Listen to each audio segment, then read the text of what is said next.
నమస్తే. Welcome to our channel. ప్రస్తుతం మనతో సీనియర్ జర్నలిస్ట్ దాము బాలాజీ గారు ఉన్నారు. వారితో మాట్లాడదాం. సార్ నమస్తే సార్. నమస్తే.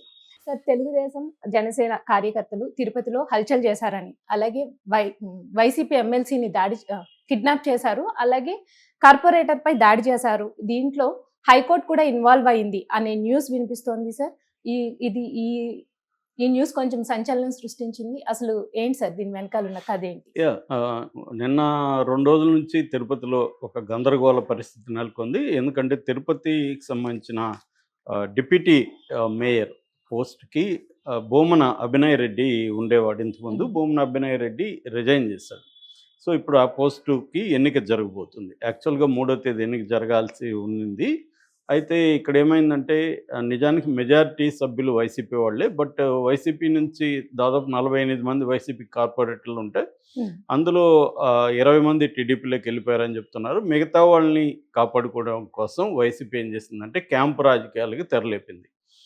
ఒక పాండిచ్చేరిలో కొంతమందిని తీసుకెళ్ళి పెట్టింది. కొంతమందిని చిత్తూరులో ఒక హోటల్‌లో పెట్టారు. హ్మ్. సో, దీనికి కౌంటర్‌గా ఇటు తిరుపతి ఎమ్మెల్యేగా ఉంటున్న ఆరణి శ్రీనివాసులు వాళ్ళ అబ్బాయి ఆరణి మదన్ రంగంలోకి దిగాడు. Okay sir. అతనితో పాటు తెలుగుదేశం నాయకులు కూడా రంగంలోకి దిగారు. వీళ్ళు ఒకటేందంటే మొన్న ఎన్నికల కోసం వాళ్ళని పాండిచ్చేరి నుంచి బస్సులో తీసుకొస్తుంటే ఆ బస్సు మీద అటాక్ చేసి ఆ బస్సు డోర్ రాకపోయేసరికి అద్దాలను పగలగొట్టి అందులో సగం మందికి పైన కార్పొరేట్‌లని పట్టుకుపోయారు. ఓకే.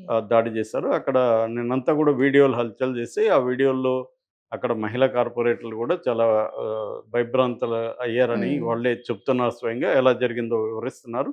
ఇదంతా కూడా చేసింది శంకర్ యాదవ్ అనే ఒక టీడీపీ అతను. ఇక్కడ లోకేష్‌కి దగ్గరగా ఉండి స్పోర్ట్స్ కోటాలో ఒక మంచి పదవిలో ఉంటున్న వ్యక్తి ఆధ్వర్యంలో ఇదంతా జరిగింది. ఇండైరెక్ట్‌గా లోకేష్ హ్యాండ్ ఉందనేది ఒక ఓకే వార్త. సార్. హ్మ్. రెండవదేందంటే అక్కడ ఆరణి శ్రీనివాసులు జనసేన తరపున ఎమ్మెల్యేగా ఉన్న అతను యాక్టివ్‌గా దీంట్లో పార్టిసిపేట్ చేస్తున్నాడని నిన్నంతా కూడా ఈ వార్తలొచ్చింది. ఇప్పుడు అర్లీ మార్నింగ్ ఇంకొక సంచలనం అయింది. అదేంటంటే ఎమ్మెల్సీని కిడ్నాప్. ఎమ్మెల్సీ కూడా దీంట్లో ఎక్స్ అఫిసియో మెంబర్ అంటారు. ఆయనకు కూడా ఓటు హక్కు ఉంటది. సో, హ్మ్.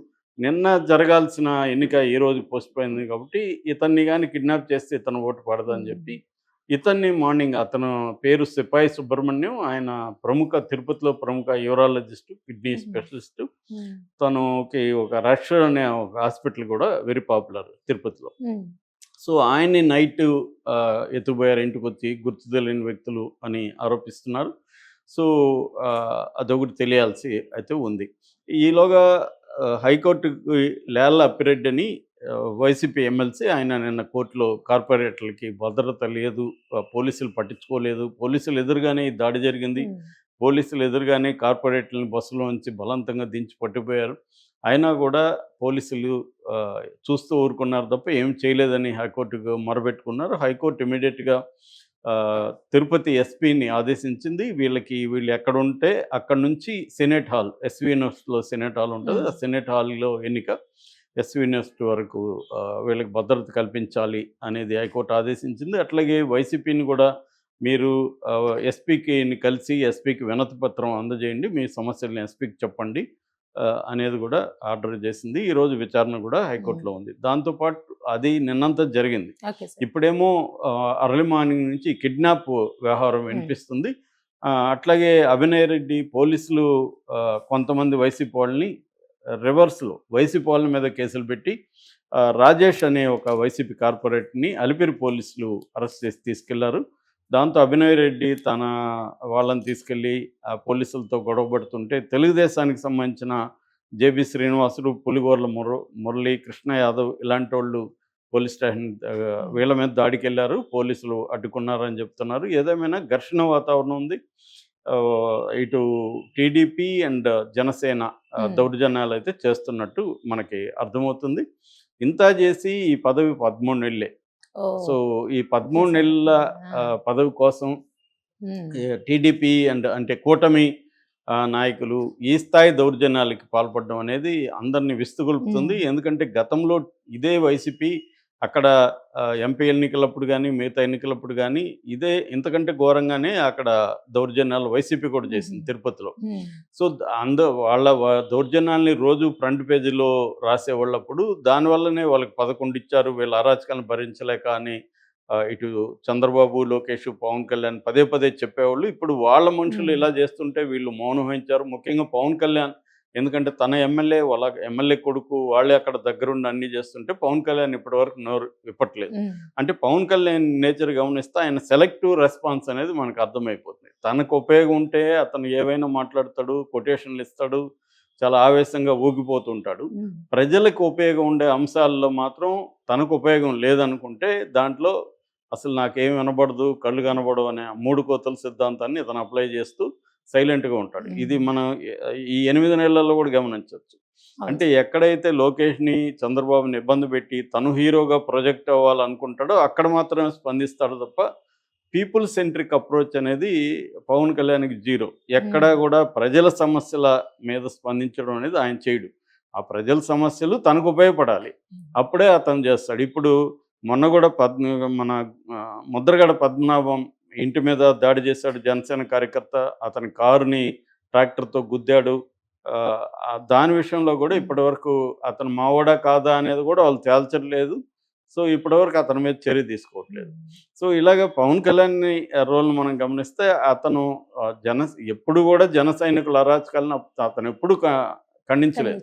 అతనికి ఇబ్బంది అయ్యి అతని స్లోగన్లో ఇంకోటి ఇబ్బంది అయితే మాత్రమే అతను వాళ్ళని కంట్రోల్ చేస్తాడు తప్ప ప్రజలకి వాళ్ళ వల్ల ఇబ్బందులు జరుగుతుంటే ఎప్పుడు కూడా అతను వాళ్ళని కంట్రోల్ చేసిన పాపాన్ని ఇప్పటివరకు పోలేదు. ఇప్పుడు కూడా అతని ఎమ్మెల్యే కదా, జనసేన ఎమ్మెల్యే వాళ్ళ కొడుకు ఇది ప్రధానంగా అక్కడ చేసింది. తెలుగుదేశం వాళ్ళు కూడా దాంతో జాయిన్ అయ్యారు. సో దీన్ని పవన్ కళ్యాణ్ ఖండించాలి. అట్లాగే ఇదంతా కూడా లోకేష్ మనిషి అక్కడ చేస్తున్నాడనే వార్తలు కూడా వస్తున్నాయి, వైసీపీ వాళ్ళు ఆరోపిస్తున్నారు. ఇప్పటివరకు చంద్రబాబు కానీ లోకేష్ కానీ దీన్ని ఖండించట్లేదు. ఎందుకంటే ఏ అరాచకాలు అయితే వైసీపీ చేసిందో అదే అరాచకాల్ని కూటమి చేయడానికి కూటమికి ఎందుకు పదవి అప్పగించారు?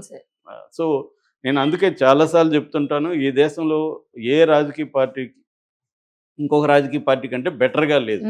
అందరూ కూడా సేమ్ ఉన్నారు. కాకపోతే ఏంటంటే మనం విసిగిపోయి ఇంకొకరిని పెట్టుకోవడం, కొద్ది రోజులు వీడి దగ్గర తన్నులు తిందాం, వీడి దగ్గర మనం దెబ్బలు తిందాం అని ఒకరిని పెట్టుకోవడం, ఒకరి దగ్గర దెబ్బలు తింటుంటే మనకు బాగాలేదు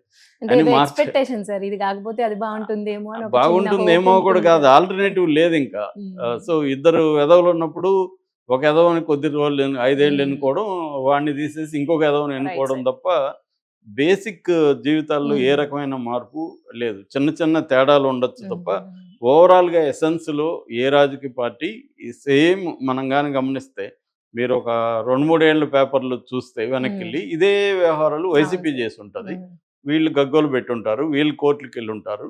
ఇప్పుడు అదే కూటమి చేస్తుంది, వైసీపీ బాధితుల ప్లేస్లో ఉంది. మనుషులు కూడా చాలాసార్లు మారండి. ఎందుకంటే అటు నుంచి ఇటు జంప్ అవుతారు, ఇటు నుంచి అటు జంప్ అవుతారు. బేసిక్గా ఆ నాయకత్వంలో ఉండేవాళ్ళు కొంతమంది ఉంటారు తప్ప వీళ్ళు కూడా మళ్ళీ అటు ఇటు జంప్ అవుతుంటారు. సో ఓవరాల్గా దీనివల్ల ఏమవుతుందంటే ప్రజలకు సంబంధించిన సమస్యల మీద ఈ దౌర్జన్యాలు ఈ స్థాయిలో ఎనర్జీని ఆర్ఎన్ శ్రీనివాసులు ఇంకొకరు తిరుపతి ప్రజల సమస్యలు అనేక ఉన్నాయి.